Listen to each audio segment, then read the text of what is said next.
السلام علیکم ورحمۃ اللہ وبرکاتہ. الحمدللہ رب العالمین والصلاة والسلام علی رسولہ الکریم اما بعد. فاعوذ باللہ من الشیطان الرجیم. بسم اللہ الرحمن الرحیم. ادعونی استجب لکم. محترم سامعین، اللہ تبارک و تعالیٰ کا فرمان ہے، قرآن میں اللہ کا حکم ہے کہ آپ دعا کریں تو اللہ سے دعا کریں اور اللہ تبارک و تعالیٰ آپ کی دعاؤں کو قبول کرے گا، اس کی دعا سنے گا اور اس پر اللہ تبارک و تعالیٰ جواب بھی دے گا. تو دعا ایک عبادت ہے جو صرف اللہ تبارک و تعالیٰ کے سامنے ہی کی جا سکتی ہے، کسی اور کے سامنے دعا نہیں کی جا سکتی.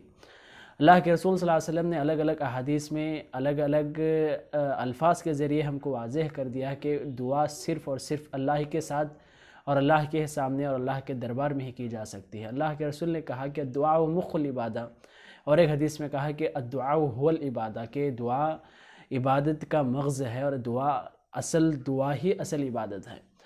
تو ہم جانتے ہیں کہ عبادت صرف اللہ کی جا سکتی ہے، کسی اور انسان کے سامنے، کسی اور قبر کے سامنے، کسی اور اللہ کو چھوڑ کر دوسروں کسی بھی چیز کے سامنے ہم دعا نہیں مانگ سکتے، اور نہ ہی ہم دعا کی التجا اور امید بھی رکھ سکتے ہیں. تو آج کی ہم اس ویڈیو میں بات کریں گے، جب انسان اس دنیا میں زندگی گزارتا ہے، اس کی زندگی میں کئی پریشانیاں آتے ہیں، مصیبتیں آتے ہیں، اور اس کی زندگی میں کئی مرتبہ جو چیزیں وہ حاصل کرنا چاہتا ہے وہ حاصل نہ ہونے کی وجہ سے وہ غم میں مبتلا ہوتا ہے. اور ہماری زندگی میں انتقال کا موقع ہے، کئی لوگ ہماری زندگی میں دوست ہیں، رشتہ دار ہیں، گھر والے ہیں، جن کی موت ہونے پر انسان کو غم لاحق ہوتا ہے، جن کی موت کی وجہ سے انسان بہت ہی زیادہ پریشان ہوتا ہے. اور انسان کی زندگی میں کئی ایسی مشکلات آتے ہیں، جیسا کوئی چیز کا غم جانا، کوئی چیز کا کھو جانا، کسی چیز کا ضائع ہو جانا. تو اس طرح کی کئی چیزوں سے انسان اپنی زندگی میں بہت زیادہ پریشان ہوتا ہے، غم زدہ ہوتا ہے. اور جب انسان غم زدہ ہوتا ہے اس وقت اس کا ساتھ دینے والوں کو بہت زیادہ یاد رکھتا ہے. تو انسان اگر اس وقت دوسروں کا ساتھ دے، اس کے لیے بھی اللہ تبارک و تعالیٰ اجر کا وعدہ کیا ہے. اور اس وقت جس کو غم لاحق ہوا ہے، اگر وہ کسی کو مدد طلب کر سکتا ہے، کسی کے سامنے وہ اپنے غم کو ظاہر کر سکتا ہے، اور اپنے دل کے غم کو اگر ہمارے سامنے والا کوئی جان سکتا ہے تو صرف اللہ کی ذات ہے. اللہ تبارک و تعالیٰ علیم بذات الصدور ہے کہ انسان کے دل اور دماغ میں جو کچھ امیدیں، جو کچھ خیالات، جو کچھ بھی خواہشات پیدا ہوتے ہیں، تمام چیزوں کا اللہ تبارک و تعالیٰ بخوبی جانتا ہے. تو اس وجہ سے اگر ہمارے دل کی بات اور ہمارے اندر جو غم ہے، جو ہماری فکر مندی ہے، اس بات کو اگر کوئی بہتر انداز سے سمجھ سکتا ہے تو اللہ تبارک و تعالیٰ ہی ہے. اس وجہ سے کہ اندر کی بات نہ ہی دوست کوئی انسان سمجھ سکتا ہے اور نہ ہی کوئی اور اس کو سمجھ سکتا ہے. تو اللہ کے رسول صلی اللہ علیہ وسلم کی حدیث ہے کہ جب بھی انسان کو کوئی غم لاحق ہو، فکر مندی لاحق ہو، تو اس وقت اللہ سے دعا طلب کریں. اللہ تبارک و تعالیٰ کے سامنے یہ دعا پڑھ کر اپنی غم کے بارے میں سوال کریں، ضرور اللہ تمہاری دعا کو قبول کرے گا. جب ہر چیز کا ایک مقصد ہے تو اشرف المخلوقات انسان کا کوئی مقصد نہیں ہے. ہر موقع پر اسلام آپ کا خیال رکھتا ہے، تو کیا اسلام پر عمل کرنا مشکل ہے؟ اسلام کے متعلق کسی بھی طرح کا سوال ہو، آپ ہم سے پوچھیں، ہم آپ کا جواب دیں گے.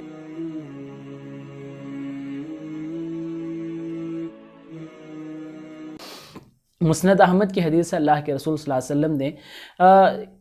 طویل حدیث ہے، اس میں سے اللہ کے رسول صلی اللہ علیہ وسلم نے دعا سکھائی کہ جب بھی آپ کو کوئی غم لاحق ہو اس وقت یہ دعا پڑھو، اور اس دعا کے ساتھ ساتھ اپنے غم کو اللہ کے سامنے ظاہر کرو، ضرور اللہ تبارک و تعالیٰ تمہارے غم کو دور کرتا ہے. ہمارے سامنے حدیث موجود ہے، اللہ کے رسول صلی اللہ علیہ وسلم جب بھی اللہ کے رسول کو کوئی مصیبت لاحق ہوتی تھی، غم لاحق ہوتا تھا، اللہ کے رسول کوئی پریشانی لاحق ہوتی تھی، اس وقت اللہ کے رسول یہ دعا پڑھا کرتے تھے: اللہم انی عبدک وابن عبدک وابن امتک. استغفر اللہ.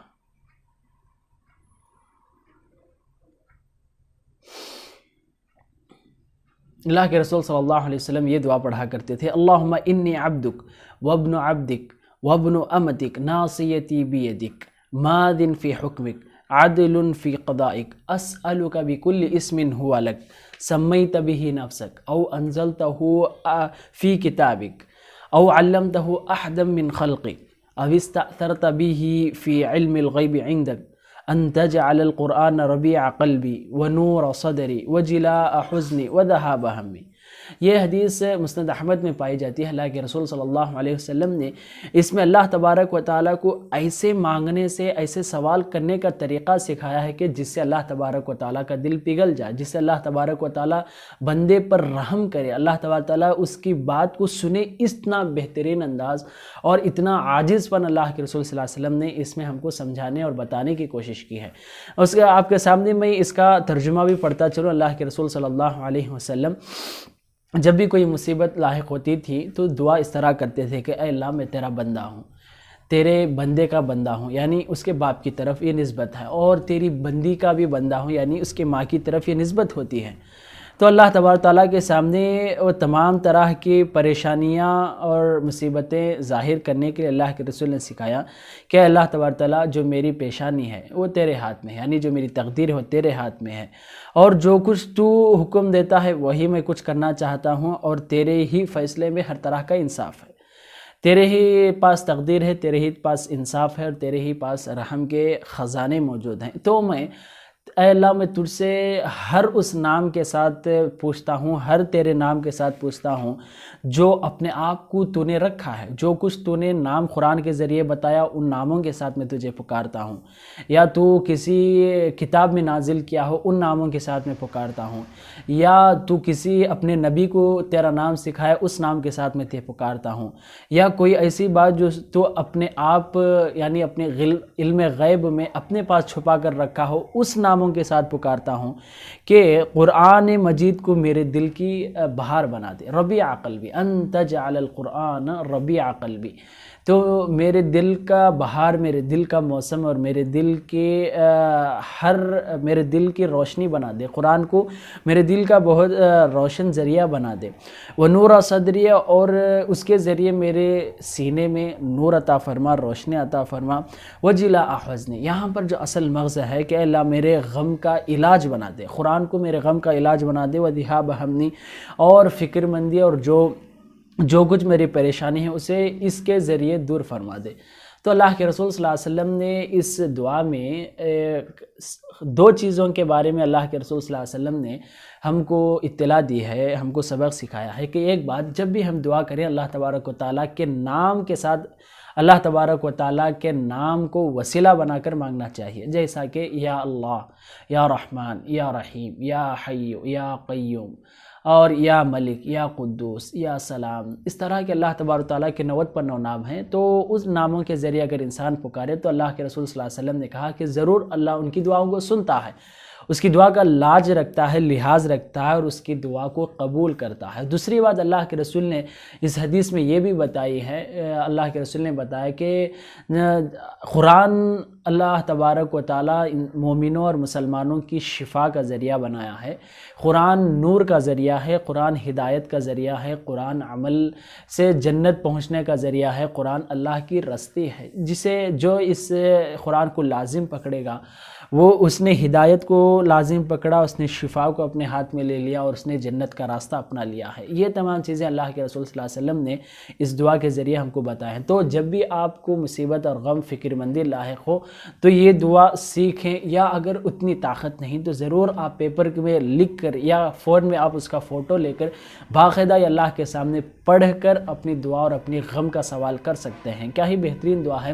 اللہم انی عبدک وابن عبدک وابن امتک ناصیتی بیدک۔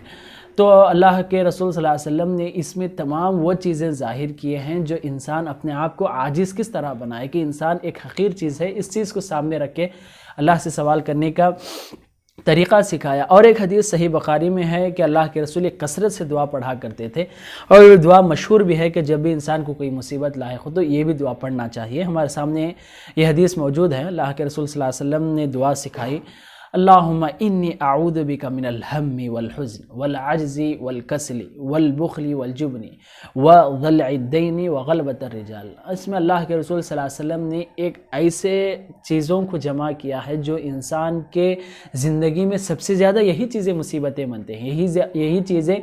غم کے لائق بنتے ہیں۔ تو ان تمام چیزوں کے اللہ کے رسول صلی اللہ علیہ وسلم نے ایک ہی دعا میں جمع کیا، اور بہترین دعا سکھائی، اس وجہ سے ان دعاؤں کو یاد کرنے کی کوشش کریں۔ تو میں اس دعا کو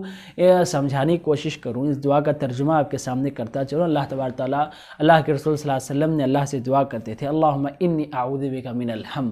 اے اللہ تبارک تعالیٰ میں غم کی چیزوں سے پناہ مانگتا ہوں، والحزن جو بھی پریشانیاں ہیں اس سے پناہ مانگتا ہوں، والعجزی والکسل، اے اللہ عاجزی اور کاہلی پن۔ عاجزی کہتے ہیں کسی کے سامنے اپنا کام کرتے کرتے جب انسان عاجز ہو جاتا ہے، تھک جاتا ہے اس چیز کو، اور کسل کہتے ہیں کوتاہی کو انسان کرنا چاہتا ہے مگر اس کی سستی خود اس کو روکتی ہے، تو اس چیز سے بھی اللہ کے رسول پناہ مانگنے کا طریقہ سکھایا۔ والبخل والجبن، اللہ کے رسول صلی اللہ علیہ وسلم یہ بھی کہتے تھے کہ اللہ میں بخل اور بزدلی یعنی بخیلی کنجوس پن سے بھی میں پناہ چاہتا ہوں، اور سب سے ڈرنا، ہر کسی سے ڈرنا جو بزدلی ہے، ہمت کے جو خلاف ہے، اس چیز سے بھی میں پناہ چاہتا ہوں۔ ودلع الدین، اور میں جو قرض کا بوجھ ہے اس سے بھی اللہ پناہ چاہتا ہوں، اور لوگوں کے تسلط، لوگوں کا ظلم، اس چیز سے پناہ مانگتا ہوں۔ تو اللہ کے رسول صلی اللہ علیہ وسلم نے احادیث اور دعاؤں کے ذریعے ایسے جامعیت ہم کو سکھا دی ہے کہ اس کے ذریعے ہم اللہ کو بہترین الفاظ سے مانگ سکتے ہیں، پکار سکتے ہیں۔ اللہ کے رسول کی حدیث کتنی پیاری ہے کہ اللہم انی اعوذ بک من الہم والحزن والعجز والکسل والبخل والجبن ودلع الدین وغلبۃ الرجال۔ ان دعاؤں کو یاد کرنے کی کوشش کریں۔ اپنے غم اور اپنی مصیبتوں کو انسان دور کرنے کے لیے پیسہ خرچ کرنے تیار ہو جاتا ہے، اور علاج کرنے کے لیے تیار ہو جاتا ہے، دور دور تک سفر کرنے کے لیے تیار ہو جاتا ہے، انسان دوسروں کے پاس شرک کرنے کے لیے بھی تیار ہو جائے تاکہ اس کے غم دور ہو جائے۔ مگر یاد رکھو، جو اللہ تبارک و تعالی غم دور کرنے والا ہے وہ اسی وقت غم دور کرے گا اگر ہم جو اس نے طریقہ ہم کو سکھایا ہے اس طریقے سے اسے دعا مانگے۔ اگر ہم اس چیز کو چھوڑ دیں جو صحیح طریقہ ہے تو اس کے علاوہ ہم کو برے راستے ملتے ہیں۔ اس میں وقتی طور پر تو ہم کو سکون ملتا ہے مگر ہمارے لیے یہ یہاں بھی تباہی اور آخرت میں بھی تباہی ہے۔ ان باتوں کو یاد رکھیں،